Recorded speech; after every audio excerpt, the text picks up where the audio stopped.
Current carrying conductor ने अपने आसपास मैग्नेटिक फील्ड इंड्यूस किया। ये बात तो कंफर्म हो गई। किसने कंफर्म कर दिया इसे? ऑर्स्टेड ने। और कैसे कंफर्म किया? मैग्नेटिक निडल की हेल्प से। ये बात तो कंफर्म हो गई कि मैग्नेटिक निडल डेविएट हो जाती है अपने नॉर्मल नॉर्थ साउथ पोजीशन से। कब? जब उसके पास पास किसी कंडक्टर में करंट स्टैब्लिश की जाए। मैग्नेटिक फील्ड है, लेकिन है कितना? है कितना? इसे बताया दो साइंटिस्ट ने मिलकर के। नाम थे उनके बायो एंड सेवर्ट। और जो इक्वेशन, जो फॉर्मूला उन्होंने दिया, जो रूल उन्होंने दिया, उसे ही कहेंगे हम bio Savart law. Bio Savart law, BIOT, Biot है, पढ़ा जाता है इसे बायो, टी साइलेंट है। क्या कहा उन्होंने कि एक आपका करंट कैरिंग कंडक्टर है ये, it is a current carrying conductor, long current carrying conductor, और इसमें करंट है आई। आई करंट इसमें स्टैब्लिश्ड है, और इस कंडक्टर से कुछ दूर एक पॉइंट पी है जहां आपको मैग्नेटिक फील्ड फाइंड करना है। आपको पता लगाना है कि इस कंडक्टर में फ्लो करती हुई करंट ने पॉइंट पी पर कितना मैग्नेटिक फील्ड बनाया, कितना मैग्नेटिक फील्ड इंड्यूस किया। तो उन्होंने कहा कि भाई देखो, पूरे के पूरे कंडक्टर ने कितना मैग्नेटिक फील्ड इंड्यूस किया ये तो अभी बाद में समझेंगे। क्या? कि इस कंडक्टर का एक छोटा सा पार्ट, एक छोटा सा पार्ट, कंडक्टर का एक छोटा सा पार्ट जिसकी लेंथ है dl। dl इसलिए लिखा हमने क्योंकि ये जो dl है, this dl is much smaller than the distance between this element and the point where you have to find out the magnetic field।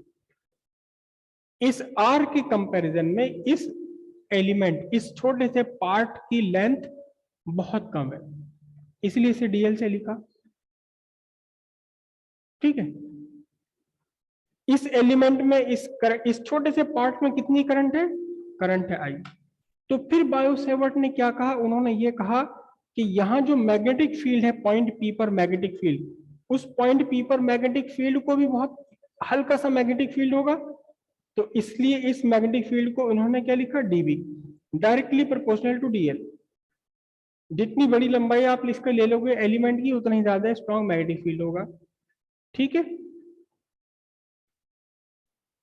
Inversely proportional to the distance between this element and the point जहां से आप find करना चाह रहे हो। Directly proportional to the current flowing in this element. जितनी ज्यादा current होगी स्ट्रॉन्ग, उतना ही ज्यादा स्ट्रॉन्गर मैग्नेटिक फील्ड होगा। और एक और वेरिएशन है, एक और डिपेंडेंसी है, directly proportional to the sine of angle. अब ये कौन सा एंगल है? Sine of angle. कौन सा angle? Angle between the element and the line joining the point where you have to find out the magnetic field।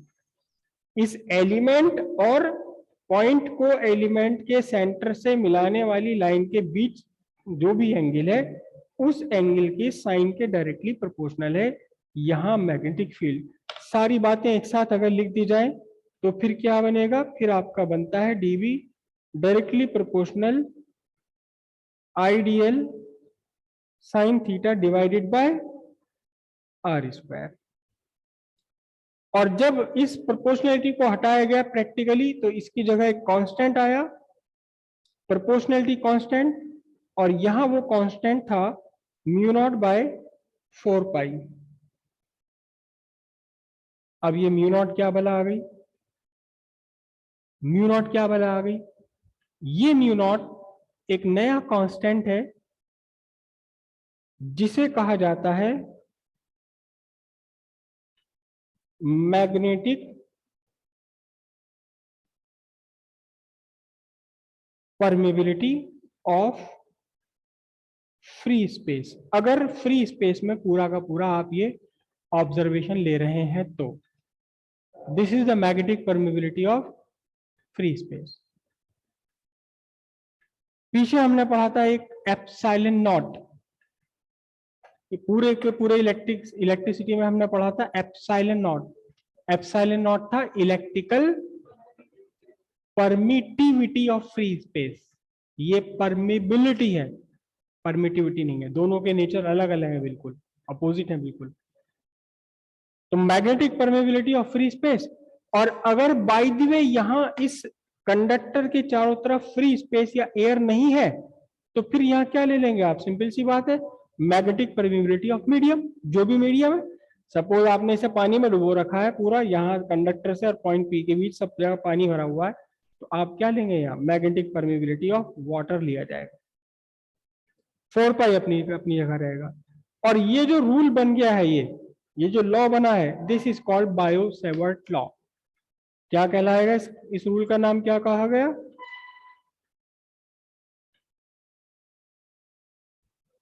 Biot-Savart law. ये पूरी equation ही Biot-Savart law कहलाती है। क्लियर है बात? कीजिए।